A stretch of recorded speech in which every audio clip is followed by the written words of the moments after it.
ಕನ್ಯಾ ರಾಶಿಯವರ ಮಾಸ ಭವಿಷ್ಯ. ಮಾಸ ತಿಂಗಳಲ್ಲಿ ಕನ್ಯಾ ರಾಶಿಯವರಿಗೆ ಹೇಗಪ್ಪ ಇದೆ ಅಂತಂದ್ರೆ, ನಿಮ್ಗೆ ಈ ತಿಂಗಳಲ್ಲಿ ರಾಶ್ಯಾಧಿಪತಿ ಬುಧ ಗ್ರಹ ಬಂದು 6ನೇ ಮನೆಯಲ್ಲೇ ಇರೋದ್ರಿಂದ ಈ ತಿಂಗಳು ಸ್ವಲ್ಪ ನಿಮ್ಗೆ ಒಂಥರ ಆ ಪ್ರಾಬ್ಲಮ್ ಮೇಲ್ ಪ್ರಾಬ್ಲಮ್ ಅಂತಾನೆ ಹೇಳ್ಬೋದು.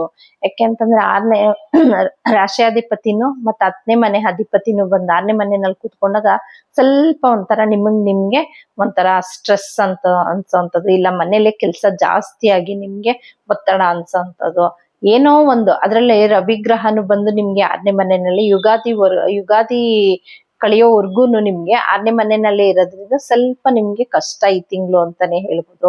ಒಂಥರ ಹೆಲ್ತ್ ಹುಷಾರಿಲ್ದೇ ಇರೋ ಅಂತದ್ದು, ಅಥವಾ ನಿಮ್ಗೆ ಮನೆಯಲ್ಲಿ ತುಂಬಾ ಹೆವಿ ವರ್ಕ್, ಇಲ್ಲ ಕೆಲ್ಸದಲ್ಲಿ ವರ್ಕ್ ಜಾಸ್ತಿ ಇರ್ಬೋದು, ಕೆಲ್ಸದಲ್ಲಿ ಒತ್ತಡ ಜಾಸ್ತಿ ಇರ್ಬೋದು, ಯಾವ್ದಾದ್ರು ಒಂದ್ ತೊಂದ್ರೆ ಅಂತೂ ನಿಮ್ಗೆ ಒಂದಲ್ಲ ಒಂದು ಇದ್ದೇ ಇರುತ್ತೆ.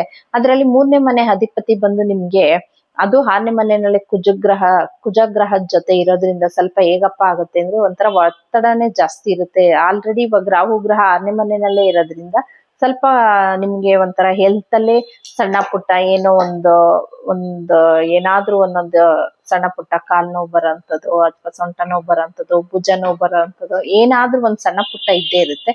ಅದ್ರಲ್ಲಿ ಈ ತಿಂಗಳು ಇನ್ನೂ ಹೆಚ್ಚಾಗತ್ತೆ, ಅದು ಉಲ್ಬಣ ಆಗತ್ತೆ ಅಂತಾನೆ ಹೇಳ್ಬೋದು. ಆದಷ್ಟು ನೀವು ನಿಮ್ ಹೆಲ್ತ್ ಬಗ್ಗೆ ಗಮನ ಕೊಡಿ ಅಂತಾನೆ ಹೇಳ್ತೀನಿ.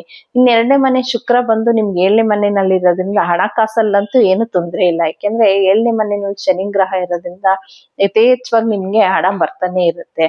ಯಾವ್ದೇ ರೀತಿ ಹಣಕಾಸಿನಲ್ಲಿ ಯಾವ್ದೇ ರೀತಿ ಕೊರತೆ ಅಂತೂ ಇರಲ್ಲ ನಿಮ್ಗೆ. ಆದ್ರೆ ಸ್ವಲ್ಪ ಹೆಲ್ತ್ ಕಡೆ ಆದಷ್ಟು ಗಮನ ಕೊಡ್ಬೇಕಾಗತ್ತೆ ನೀವು ಈ ತಿಂಗಳಲ್ಲಿ. ಅದ್ರಲ್ಲಿ ನಿಮ್ಗೆ 10ನೇ ಮನೆಯಲ್ಲಿ ಗುರುಗ್ರಹ ಇರೋದ್ರಿಂದ ಇನ್ನೂ ಯಥೇಚ್ಛವಾಗಿ ಹಣ ಬರ್ತಾ ಇರುತ್ತೆ. 12ನೇ ಮನೆಯಲ್ಲಿ ಸ್ವಲ್ಪ ಕೇತು ಇರೋದ್ರಿಂದ ನಿಮ್ಗೆ ಏನಪ್ಪಾ ಆಗುತ್ತೆ ಅಂದ್ರೆ ಸ್ವಲ್ಪ ನಿಮ್ಗೆ ನಿದ್ದೆ ಬರ್ದೇ ಇರೋಂಥದ್ದು, ಒಂದ್ ಸ್ವಲ್ಪ ಹೆಂಗೆ ಅಂತಂದ್ರೆ ಬೆಳಿಗ್ಗೆ ಎದ್ದೇಳ್ಬೇಕಾದ್ರೆ ಹೇಳಕ್ ಆಗದೆ ಇರೋಂಥದ್ದು, ಏನೋ ಒಂಥರ ಸೋಂಬೇರಿತನ ಅನ್ನೋದು ಸ್ವಲ್ಪ ಇರುತ್ತೆ. ಆದಷ್ಟು ನೀವು ಕೇತು ಗ್ರಹನ ಆರಾಧನೆ ಮಾಡ್ತಾ ಬನ್ನಿ. ನೀವು ಕೂಡ ವಿಷ್ಣು ದೇವಸ್ಥಾನಕ್ಕೆ ಹೋಗಿ ಪ್ರತಿ ಬುಧವಾರ ಬಂದು ತುಳಸಿ ಕೊಡೋವಂಥದ್ದು, ಇಲ್ಲ ಹೆಸರು ಕಾಳನ್ನ ತಗೊಂಡೋಗಿ ಕೊಡೋವಂಥದ್ದು, ಪ್ರತಿ ಬುಧವಾರ ಸಂಜೆ ಹೊತ್ತು ಇದನ್ನ ಮಾಡ್ತಾ ಬನ್ನಿ. ನಿಮ್ಗೆ ಆದಷ್ಟು ಈ ತಿಂಗಳು ಸ್ವಲ್ಪ ರಿಲೀಫ್ ಸಿಗುತ್ತೆ ಅಂತಾನೆ ಹೇಳ್ಬೋದು. ಇದಿಷ್ಟು ಬಂದು ಕನ್ಯಾ ರಾಶಿಯವರ ಮಾಸ ಭವಿಷ್ಯ.